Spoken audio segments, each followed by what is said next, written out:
Je peux mettre peut-être partie 1. Je mets partie 1. Et puis, je peux toutefois aussi incrémenter.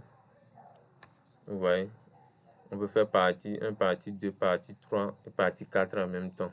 Donc, tout dépend de ce que vous faites, de votre conception. Alors, et nous allons voir maintenant comment orienter du test dans une cellule. D'accord? Et pour pouvoir orienter du test dans une cellule, nous allons dans un premier temps, dans un premier temps sélectionner la cellule. D'accord? Si par exemple je veux orienter peut-être le contenu de cette cellule-là. D'accord? Je sélectionne la cellule dans un premier temps. Je viens au niveau de l'onglet accueil, groupe alignement. Et puis, je clique sur ce menu déroulant là, l'orientation. D'accord? À ce niveau, vous avez l'option de pouvoir orienter le test de façon dans les sens inverses de l'aiguille d'une montre. Déjà, les flèches bleues que vous voyez là, ça vous indique un peu la position. Ces flèches bleues là vous indiquent un peu la position que le test va prendre. D'accord? Donc ça c'est vers le haut et ça c'est vers le bas de façon verticale. Et le dernier cas ici, ça nous permet de pouvoir prendre des formes. C'est une façon personnalisée de pouvoir aligner le test. D'accord? On peut le faire de façon personnalisée. Autrement dit, et ça serait une conception propre à nous-mêmes. D'accord? Vous voyez? Ça, c'est ma conception.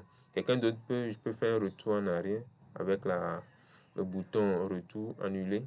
Je peux décider de prendre les cas qui se présentent ici. Si je décide de prendre de mettre le test vertical, je clique dessus. Et vous allez voir vous voyez comment ça se présente. Je peux faire un retour. Et puis, je clique dessus. Je peux prendre peut-être vers le bas. Vous voyez comment ça se présente. Et j'ai aussi l'option de pouvoir personnaliser, de centrer ça, d'apporter la modification que je veux. Vous voyez. Donc, ça dépend de votre conception. Donc, je peux prendre, je fais un retour en arrière. Je peux prendre partie A, partie B. Je peux sélectionner. Et puis, je vais essayer d'apporter peut-être... je prends ce cas-là, vous voyez comment ça se présente. Donc, je peux prendre un autre exemple, rotation vers le bas. Vous voyez, ça dépend de votre conception. Alors, je peux toutefois faire la sélection, mais pour ce faire, vous devez faire une sélection d'abord. Lorsque vous faites la sélection, là, vous venez ici et lorsque vous allez prendre peut-être un des cas que vous voulez, soit carrément, vous venez ici pour personnaliser l'orientation. Donc, vous pouvez décider de personnaliser ça. Ça dépend de ce que vous voulez. D'accord? Donc, vous allez mettre ça et vous allez voir un peu comme les degrés. D'accord? Si j'appuie sur OK, vous allez voir comment est-ce que ça va se présenter. Donc, ça dépend de votre conception. D'accord? Maintenant, nous allons voir au niveau du 5e point comment renvoyer à la ligne automatiquement. D'accord? Comment renvoyer à la ligne automatiquement. Supposons j'ai écrit peut-être, je vais écrire peut-être du test. Je vais écrire peut-être liste de vendeurs. Liste de vendeurs. Et que j'appuie sur la touche entrée. Alors, le fait d'écrire liste de vendeurs, j'ai écrit quoi? Liste des vendeurs. Alors, pour passer à la modification, je peux venir au niveau de la barre de formule. Et là, je peux changer ça tout simplement. D'accord? Ou soit carrément, vous appuyez sur la touche F2. Vous allez passer à la modification directement aussi.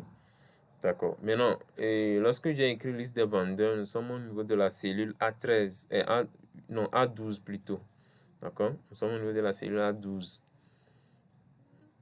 Vous allez remarquer que le contenu de ma cellule liste des vendeurs déborde.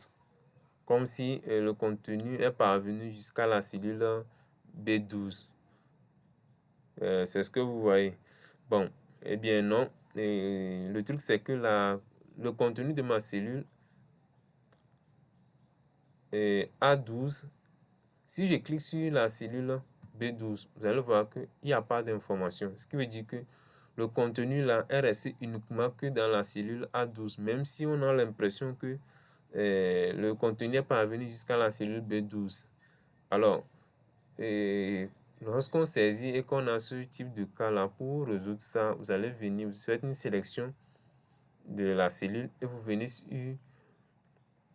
l'onglet accueil, groupe alignement. D'accord? Et vous allez prendre ce bouton là, vous cliquez dessus.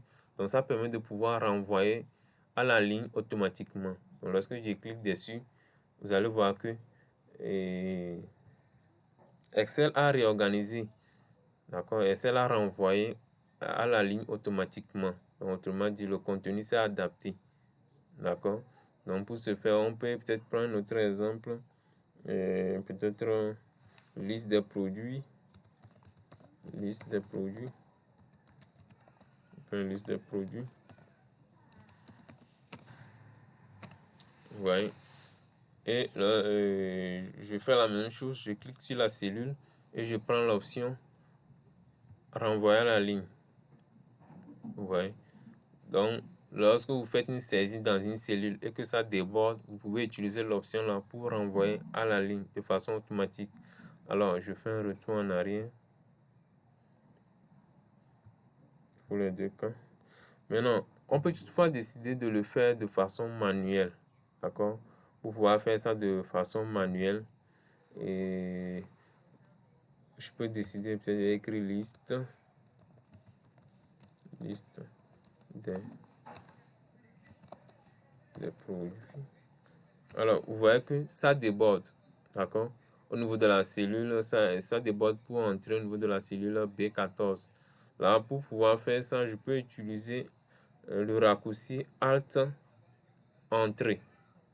J'appuie sur Alt Entrée et vous allez voir que Excel me donne la possibilité de pouvoir saisir le reste des informations en bas me donne de l'espace pour pouvoir saisir le reste des informations des produits. Donc si je veux encore gagner encore d'espace, j'appuie sur la touche, la combinaison Alt Entrée.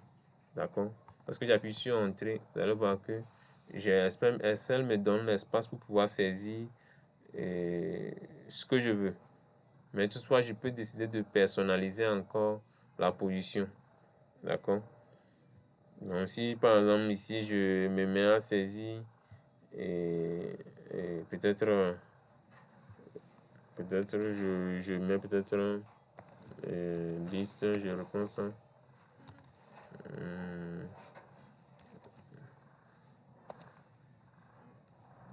Les utilisateurs, je mets utilisateurs, les outils.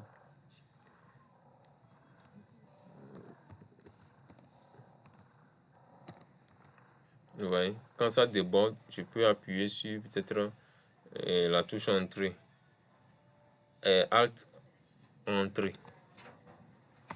Lorsque j'appuie sur entrée, vous voyez que le contenu, Excel a adapté le contenu par rapport à la cellule.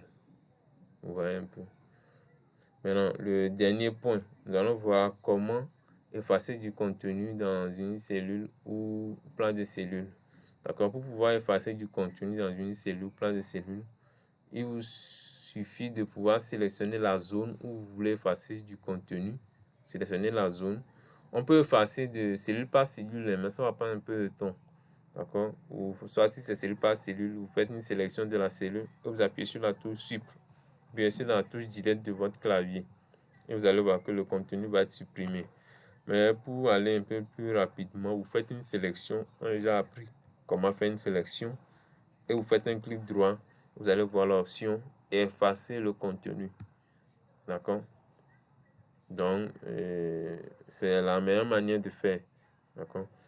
Bon, nous allons prendre le temps, une fois qu'on va avancer, on va essayer de revenir, bien faire des exercices pratiques pour voir comment l'utiliser et pratiquer ça. D'accord? Donc, c'est tout pour cette vidéo et rendez-vous dans une prochaine vidéo.